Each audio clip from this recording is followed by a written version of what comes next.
We're here to cut through the noise and get straight to the insights you need. Today, we're zeroing in, like really zeroing in on the stars for Cancer in 2026, specifically around relationships. Mm-hmm. And the data we've looked at suggests 2026 is speaking Cancer's native language, doesn't it? It's all about intimacy, deep emotional connection, shared resources, transformation. It really is. Based on everything we've synthesized, it's like the cosmos designed this year specifically for Cancer's core values. But, and this is important, it's not gentle. Right. It demands quite a bit of courage. If you're genuinely ready to dismantle old ways of relating for something that lasts, well, 2026 is calling your name. Okay, so that's our mission today then. We need to unpack these big transits we're talking Pluto, Saturn, and Jupiter, and figure out what this transformation really means. You know, whether you're partnered up or looking for that deep connection, let's get beyond just skimming the surface. Exactly. We need to understand the underlying mechanics, not just the forecast headlines. All right, let's tackle the first, and arguably the most intense influence, Pluto. Planet of transformation, death, rebirth, moving through the 8th house. That's the zone of intensity, right? Shared resources, sex, debt, deep psychological stuff. Yeah. Where souls kind of merge. Precisely. And what's really fascinating in the analysis is how this frames relationship intensity for partnered cancers. It's described almost consistently as a test and a triumph. A test and a triumph. Of what exactly? Of trust, of vulnerability. Pluto here acts like this, like a deep excavation crew. It forces you, really forces you, to bring up everything that's been buried. Secrets, old resentments, unspoken fears about money, maybe even intimacy itself. So that awkward conversation about the joint bank account or maybe, you know, that credit card debt one partner's been hiding, Pluto's basically switching the microphone on. Oh, yeah, something like that. The comfortable silence, it's gone. But it's deeper than just the practical stuff like finances. It's a demand for complete psychological honesty. Now, if the relationship's foundation is solid, this transit can deepen the bond incredibly. You're forced to communicate on a level you maybe haven't before. But what if it's not solid? That's the critical part, isn't it? That's the critical lens, yes. If there are already cracks, Pluto doesn't just reveal them. It can feel like it shatters them. Violently, sometimes. Okay, wait. Shatters.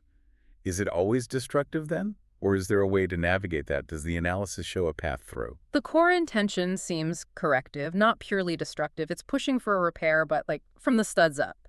A total renovation. Right. But the data is clear. This process is huge. It can be painful. Think of yourself as a deep-sea diver. You have to face the pressure, the darkness, those hidden fears lurking down there. It's a powerful image. It is. The reward, though, it's forging a connection built on absolute, unshakable truth. But getting there... Yeah, that initial phase can feel really overwhelming. Okay, I like the sound of that unbreakable bond, though. That's the payoff. Now, what about single cancers? Pluto in the 8th. That sounds less about a partner and more about yourself. Exactly. For single cancers, the focus flips inward. Big time. This is a year of profound self-discovery. It's about fundamentally changing how you even approach dating. How so? You're essentially cleaning out your own psychological basement. Understanding your patterns, why you attract certain types, maybe why you run from real intimacy, what your deepest needs actually are. So superficial stuff just won't cut it anymore. Not at all. It won't survive the 8th house vibe. The sources suggest you'll be drawn to people where there's this instant, almost psychic click. Wow. You're searching for a soul connection, someone you feel you can trust with your vulnerabilities almost immediately. So skipping the small talk and going straight for the deep end, emotionally speaking. Pretty much. If you meet someone significant under this transit, expect it to be powerful and fast. Like, it could cut through months of typical dating rituals. You're not looking for a +1, you're looking for an emotional cosigner. Yeah. Okay, that sets a seriously deep foundation. So Pluto digs everything up. How do you make that transformation stick? How do you build something lasting from it? That's where the structure comes in. That's our second major player. Saturn. The planet of lessons, limits, reality checks. Exactly. And it's moving through the 9th house, the house of beliefs, philosophy, higher understanding, long journeys. So after Pluto's deep dive, Saturn says, okay, let's build a framework. Precisely. It's the crucial stabilizer. Saturn in the 9th asks you, as a Cancer, to get really serious about your philosophy of love and partnership. What do you actually believe makes a relationship work long term? It's like, yeah, okay, maybe you inherited certain ideas about relationships from your family or society or whatever. And Saturn is making you sit down and say, right, which of these actually work for me? What's my operating system for partnership? That's a perfect way to put it. You're rigorously reevaluating all those old beliefs about commitment, about family roles, about what success even looks like in a mature partnership. This is what the analysis calls the wisdom aspect. You're not just reacting to feelings anymore. You're building a solid intellectual guide for your relationship future based on mature, personally defined beliefs. And the predictive models show this energy is actually really supportive for overcoming distance, Right. right? Like long-distance relationships or partnerships with people from different backgrounds? Yes, very much so. And it's a Saturnian, but it requires a serious commitment to a shared belief system. Saturn demands structure. Right. So if you're merging different life philosophies, maybe different cultures, you need diligence. You have to consciously commit to building that structured future together. Can you define the core beliefs that unite you? It sounds like the ultimate test of whether your shared vision is strong enough to handle the practical challenges. Exactly. If you can nail down those core beliefs, Saturn helps you build the bridge, whatever the gap might be, geographical, cultural, philosophical. This all sounds incredibly focused on the long haul. Uh, It really reinforces that 2026 probably isn't the year for casual flings for Cancer. Not unless that fling involves some very deep philosophical debate and a joint commitment to, say, comparative cultural studies. Okay, point taken. Yeah. All right, so we've got Pluto demanding deep psychological honesty and Saturn asking us to build a solid philosophical structure. Let's round this out with some hopefully more expansive energy. Jupiter. Yes, Jupiter, the great benefic. Moving to the second house, the house of self-worth, values, personal finances, what you possess. This has to be the feel-good part, right? The payoff. It is a major confidence booster, definitely. But here's the thing, connecting it back, it feels like earned confidence. Earned how? Well, think about it. Pluto in the 8th forced you to confront your deepest needs, your vulnerabilities, how you share resources. Saturn in the 9th made you define what you truly believe you deserve in a partnership based on your own philosophy. Okay, I see where you're going. So now Jupiter in the 2nd comes along and says, okay, you've done the deep work, you've defined your values, now embody that worth. You finally recognize it and own it internally. Ah, so it's like a cycle completing. And as that self-worth grows internally, your external reality, including relationships, has to shift in response. You start attracting people who actually see that value. It's a natural consequence. Like attracts like, it becomes this magnetic effect, but it's not based on needing external validation anymore.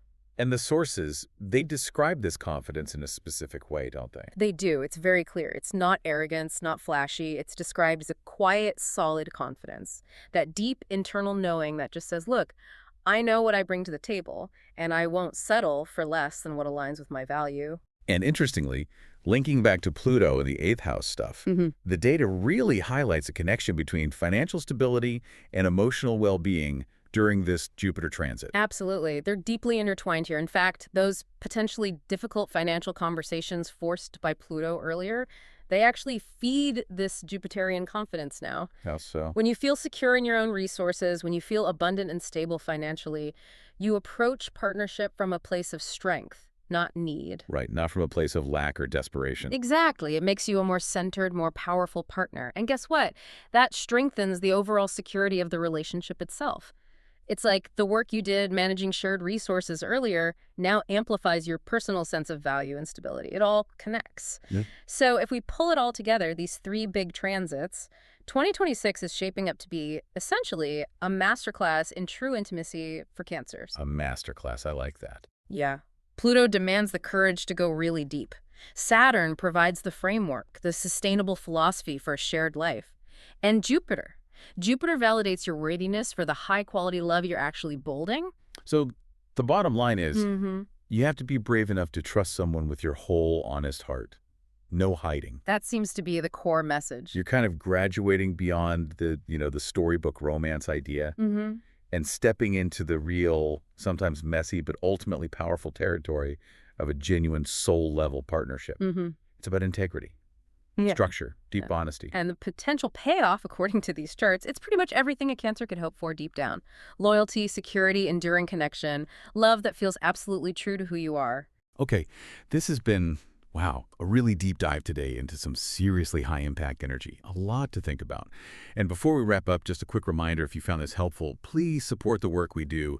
Synthesizing all this complex stuff, hit that like button, maybe drop a comment, tell us the one belief about relationships you know you need to look at, and definitely subscribe so you catch our next deep dive.